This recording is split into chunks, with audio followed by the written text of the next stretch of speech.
Hello everyone! In this video tutorial, we will guide you how to turn on Meta AI Instagram. So, let's dive right in.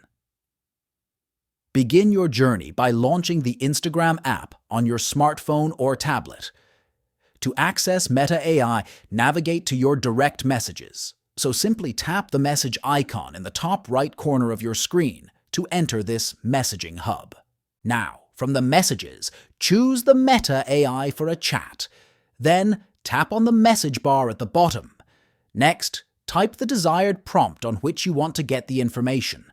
Finally, tap on the send button. This special command will act as a magic spell, summoning Meta AI to your chat. Now you have a powerful AI assistant at your fingertips, ready to answer your questions, generate creative text formats, and much more. If you haven't seen the Meta AI option, don't worry. It's possible you might be using an older version of the Instagram app. To ensure you have access to all the latest features, here's a quick update process. Open your device's App Store, whether it's the Play Store or App Store. Search for Instagram using the search bar at the top of the screen.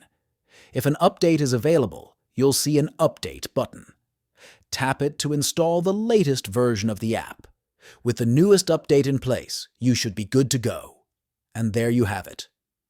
If you find this video helpful, don't forget to subscribe to our channel for more tutorials. Thanks for watching.